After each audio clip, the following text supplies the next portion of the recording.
थी उस यमुना को पवित्र किया। प्रेम से बोलिए राधे राधे। आज पूरे ब्रजमंडल में घर घर में सुंदर पकवान बन रहे हैं। आज जैसे ही कन्हैया प्रातःकाल उठे, देखा माँ यशोदा सुंदर सुंदर भोजन बना रही है। कोई पकौड़ी बना रही है, कोई पुआ बना रही है, कोई पूड़ी बना रही है, कोई हलवा बना रही है। मैया के पास में जाकर के कन्हैया बोले कि मैया आज ये कहाँ बन रहे हुए हैं। मैया कहने लगी कि बेटा आज जय जय को प्रसाद बन रहे हुए हैं, जय जय की पूजा होगी। ये जय जय कौन है? बोले सबसे बड़े तो जय जय हम हैं, हमसे बड़े जय जय और कौन आ गए। रोते रोते नंद बाबा के पास में आए और नंद बाबा से कहने लगे कि बाबा मैया ने हमको एक पकौड़ी नहीं दी, ये जय जय है कौन?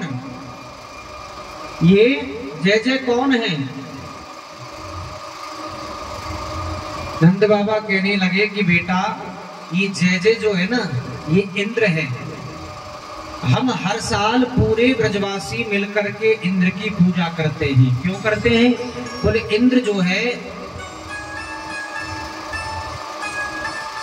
इंद्र जो है वर्षा करता है और वर्षा करने से पृथ्वी पर अन्न उगता है और उस अन्न से समस्त प्राणियों का भरण पोषण होता है, इसलिए हम इंद्र की पूजा करते हैं। नंद बाबा ने कहा कि बाबा कोई इंद्र विंद्र देवता भगवान नहीं है, तो कौन है? हमारे प्रत्यक्ष देवता है श्री गिरिराज जी। पर्जन्यो भगवान इंद्रो मेघस्तस्यात्ममूर्तये तेभि वर्षन्ति भूतानां प्रीणनं जीवनं पया। पर्जन्यो भगवान इंद्रो, भगवान इंद्र है, उसकी पूजा करते हैं। कन्हैया ने कहा कि बाबा भगवान भगवान कुछ नहीं है इंद्र। बोले यदि देखा जाए तो हर व्यक्ति को कर्म से मिलता है।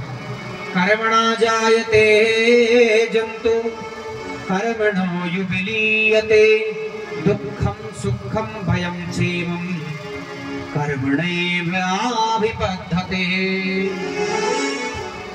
हर जीव कर्म से चलता है। ये हमारी जो भारत भूमि है ये कर्म भूमि है, और जो विदेशी भूमि है वो भोग भूमि है। हाँ, हमारे भारतवर्ष की जो भूमि है वो कर्म की भूमि है।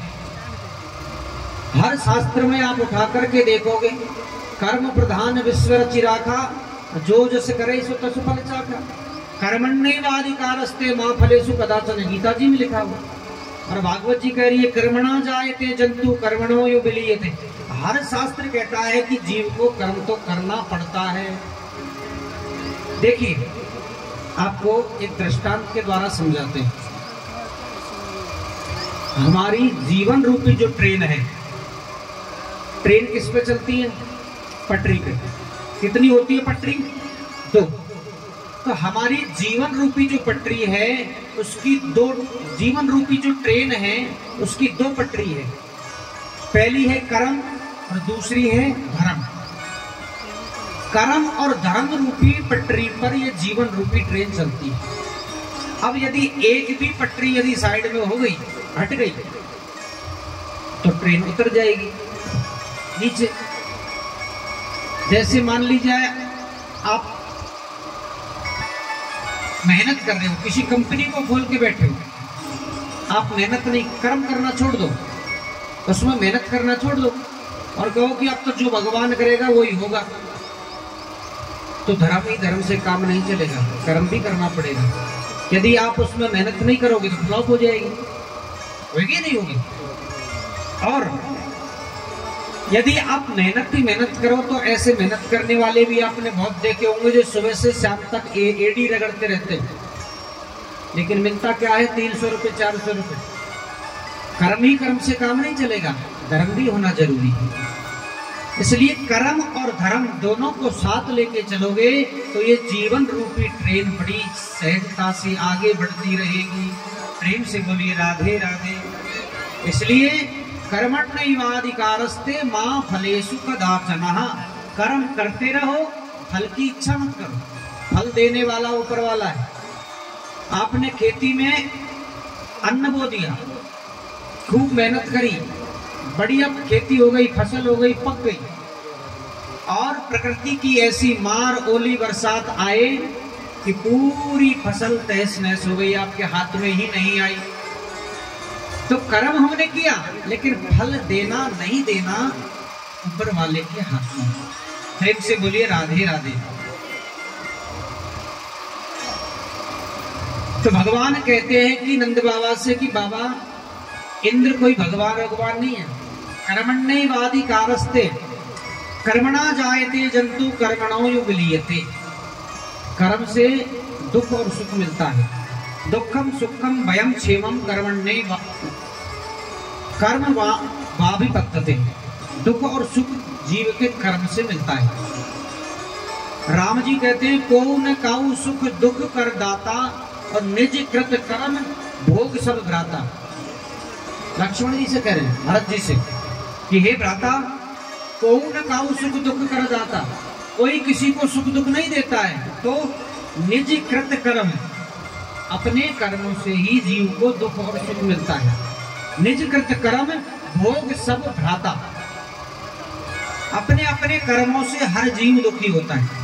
जिसने जैसा कर्म किया है वैसा ही उसको फल मिलेगा। कर्म प्रधान विश्व रचि राखा, और जो जस करई सो तस फल चाखा। आपने आंगन में यदि आम का पेड़ लगाया है तो फल मीठा ही मिलेगा आम का, और यदि बबूल का लगाया है तो कांटे मिलेंगे, फल थोड़ी मिलेगा। जैसा कर्म आप करोगे वैसा ही आपको फल मिलेगा। प्रेम से बोलिए राधे राधे। नंद बाबा ने कहा तो क्या करें? बोले प्रत्यक्ष देव है श्री गिरिराज जी महाराज, उसकी पूजा करें। नंद बाबा ने कहा कि पूजा तो कर लेंगे, लेकिन कुछ शर्तें हैं हमारी। क्या शर्त है? बोले शर्त ये है कि आज तक इंद्र की पूजा करते करते हम बूढ़े हो गए, लेकिन आज तक दर्शन नहीं दिया। इसलिए पहली शर्त हमारी ये है कि तुम्हारे गिरिराज की पूजा हम जब करें जब वो प्रत्यक्ष में आकर के हमारे प्रसाद को पाए। बोले मंजूर है। और यदि इंद्र नाराज हो जाएगा तो उनके क्रोध से तुम्हारे गिरिराज जी हमारी रक्षा करेंगे। बोले ये भी मंजूर है।